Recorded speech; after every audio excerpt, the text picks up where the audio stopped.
nada do que eles façam, nada do que eles apresentem vai se comparar a esta pessoa tão maravilhosa que é a mãe narcisista. Eu tenho um lugar para você na minha cabeça, você sendo o meu filho que age desse jeito, você me dá o suprimento que eu preciso e fique lá. E engraçado que não é tão incomum ter um pai e uma mãe narcisista. Pois é, isso é mais comum do que muita gente imagina. E muitas pessoas convivem a vida inteira com a mãe narcisista, porém não fazem ideia disso. O problema é que lidar com esse tipo de pessoa sem entender o que está acontecendo gera dores profundas, confusão emocional e marcas que poderiam sim ter sido evitadas. E eu falo isso com propriedade. Eu vivi isso na prática por muito tempo e sei exatamente o impacto que isso causa na vida de uma pessoa. E no vídeo de hoje você vai aprender a identificar uma mãe narcisista e finalmente entender o que por muito tempo parecia não fazer sentido.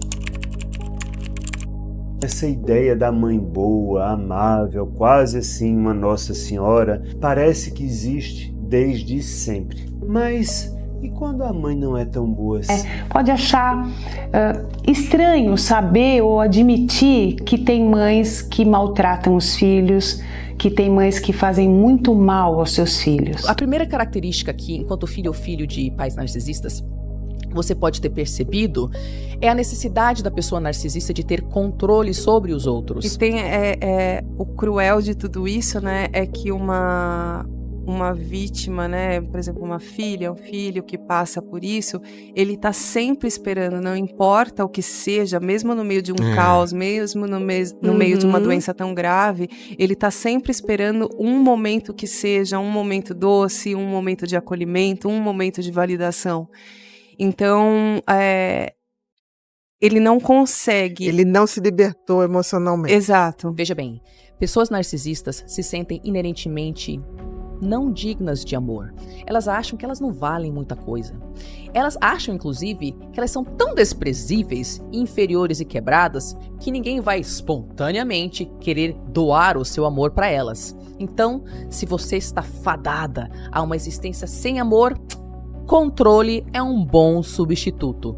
Se você não consegue se sentir vulnerável, então você não consegue ter intimidade. E sem intimidade não é possível amar. Se eu não vou amar, se você não vai me dar seu amor, então eu vou te controlar. Pior, quando ela não consegue amar e prejudica seus filhos por ser uma mãe narcisista. E nós temos que honrar pai e mãe, sim. Mas e quando uma pessoa não teve uma infância segura, com amor? Como é que fica?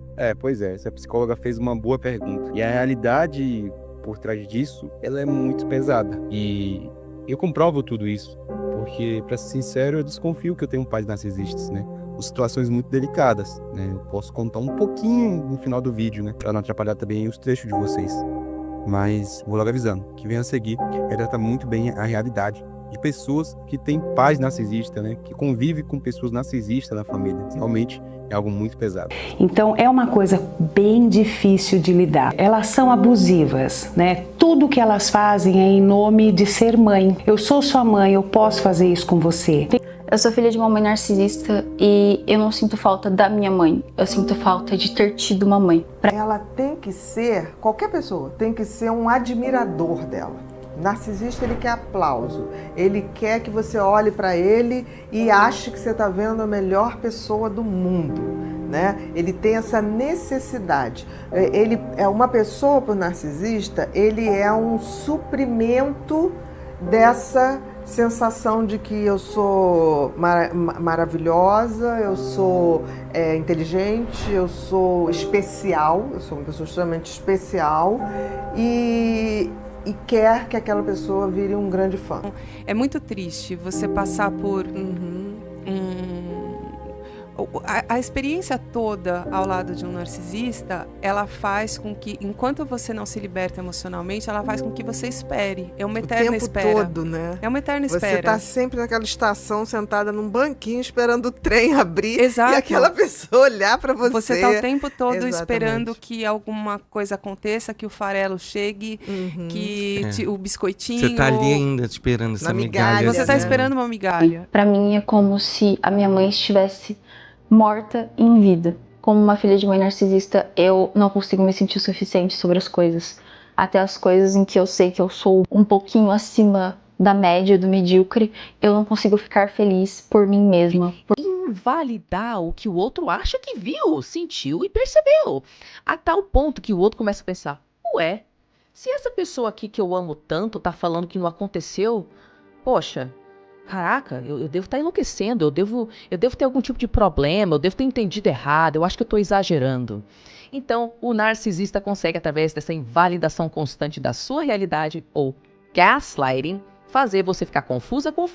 E quando a gente está confuso, a gente confia mais ainda na voz daquela uma pessoa que a gente confia, na nossa mãe, no nosso pai. A minha mãe, ela me tratava um pouco como se eu fosse uma funcionária dela, como se ela estivesse me servindo o básico. Então ela era muito preocupada se eu estava alimentada e basicamente limpa ali no nível em que meu pai não fosse reclamar. Mas eu não tive nenhum tipo de carinho ou afeto enquanto eu crescia. Eu não lembro de crescer com a minha mãe falando que me amava. Na verdade, eu não lembro de ouvir a minha mãe falando que me amava. Esse próximo trecho, só para contextualizar, a psiquiatra está falando que sobre migalhas, sobre as migalhas que as mães narcisistas, né, que os pais narcisistas dão, né, para disfarçar o amor ou o conforto que elas dão para não ficar tão notório que elas são pessoas, entre aspas, ruins.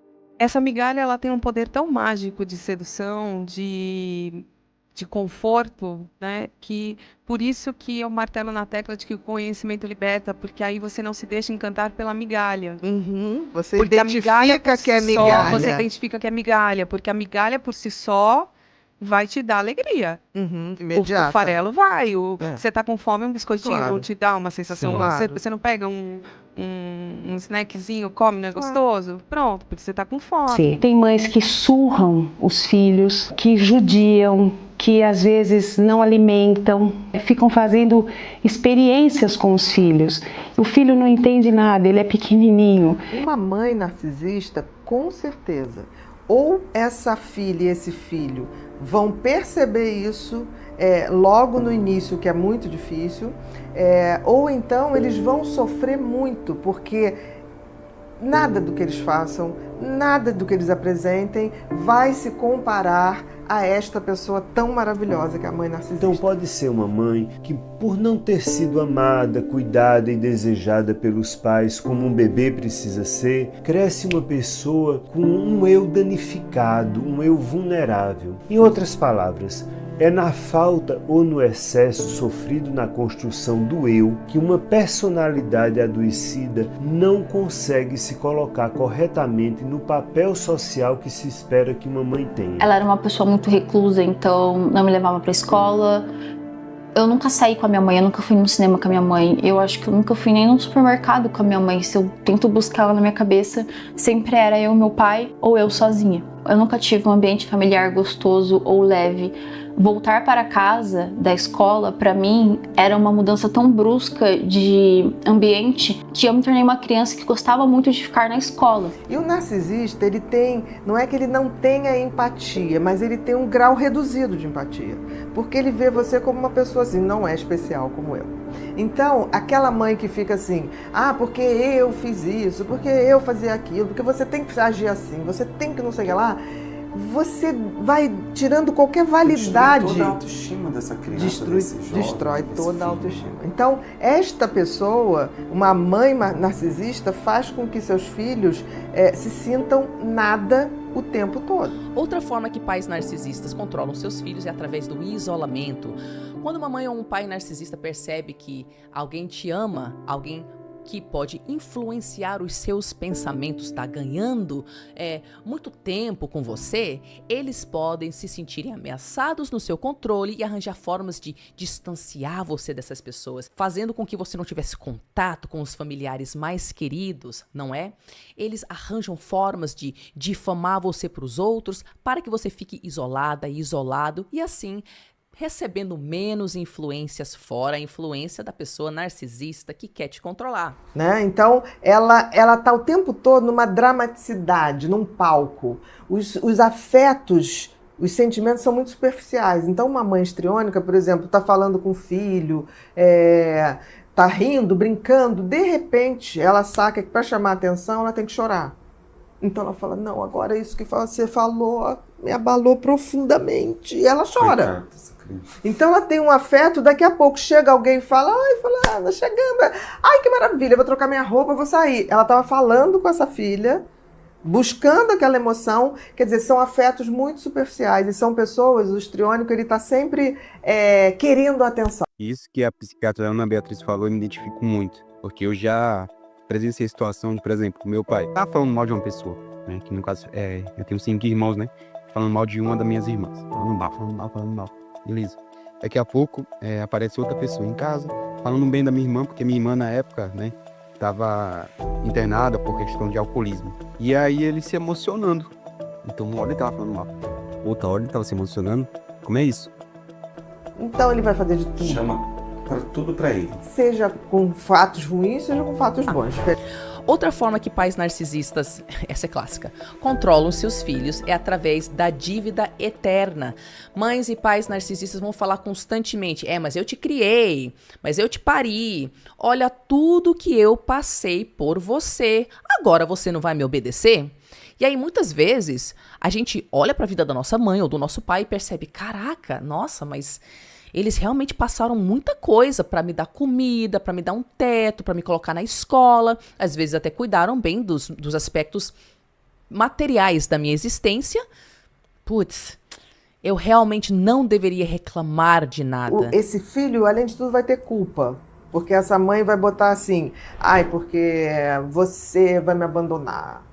Eu estou passando muito mal. Eu estou nesse momento tão difícil. Eu estou nesse momento difícil, exatamente. Ao mesmo tempo, quando ela estiver bem, ela vai falar, não tire a minha alegria. Eu estou bem, você gosta de me ver mal. É você que me traz o problema. Exatamente. Então, essa é uma das coisas mais tristes, eu acho, de pensar na minha mãe enquanto mulher, porque ela se odiava e se rejeitava tanto que se eu saísse parecida com ela, eu acho que ela me rejeitaria instantaneamente. Não que isso tenha mudado o curso da nossa relação, porque depois de uma depressão muito intensa, a minha mãe nunca se recuperou. E ela diz que é uma depressão pós-parto, mas não é. Se você montar o mosaico da vida dela, minha mãe era depressiva provavelmente desde os 12, 13 anos. Realmente dá um nó na cabeça do filho. Elas não respeitam limites e privacidade. Ela mexe nas coisas dos filhos sem o consentimento.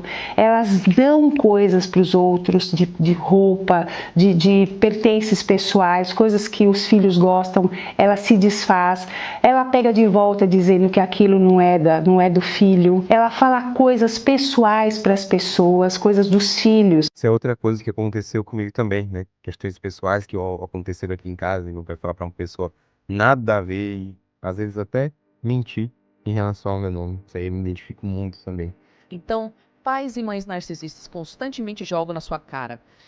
Mas eu te criei, você me deve sim. Ou falam coisas mais pesadas, tipo, você devia ter sido abortado, não é? Para você lembrar da dívida que você nunca vai conseguir pagar, que é o seu nascimento. Essa parte eu também me identifico, porém comigo aconteceu um pouco diferente. Eu estava passando por um momento difícil, onde todas as minhas coisas estavam dando tudo errado, e eu quis conversar com meus pais, né, sobre como eu estava me sentindo. E eles não quiseram me ajudar, e falei que estavam tristes e que estavam preocupados com até de eu acabar fazendo besteira, porque eu estava pensando e não queria fazer isso e tal. E eles simplesmente pegaram, né, e falaram, estava calado, totalmente frio, e falaram, minha consciência tá limpa.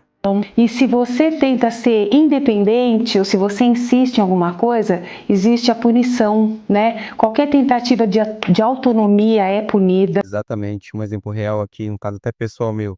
Uma vez eu viajei a trabalho, né? E meus pais não queriam, não concordavam por conta disso, quando aquilo tudo bem. Eu ia morar com minha avó, né? Só que nessa meu pai ligou pra minha avó e falou que eu consumia não sei quantas quantidades de café, não sei quantos ovos, e não sei o que, sabe? Falou que eu comia muito, que eu fazia isso. Ficava apontando meus defeitos pra minha avó. O que acontece? Minha avó acabou me contando isso, né? E eu fiquei realmente muito triste. Bom, se eu não consigo controlar você, então eu vou manipular pessoas em torno de você para que elas tenham uma percepção equivocada a seu respeito.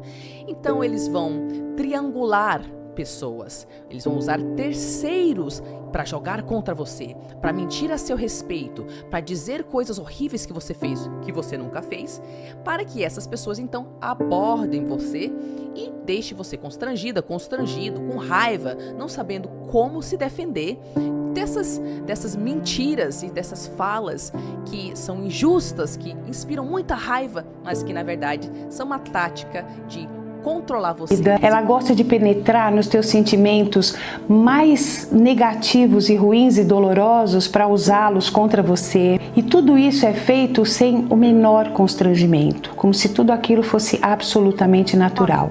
Mas se você tem conhecimento, você reconhece... Sabe que aquela fome vai passar. Exato, você reconhece o que é aquilo, você fala, isso aqui eu sei o que é, não vou me iludir, logo me distancio. Porque senão você fica eternamente se alimentando desses farelos. Exato. Mas é importante que a pessoa perceba, através do conhecimento, que ela não é a provocadora daquilo. Nem do excesso dessa mãe que é maravilhosa, nem do sofrimento dessa mãe histriônica que quer o tempo todo atenção.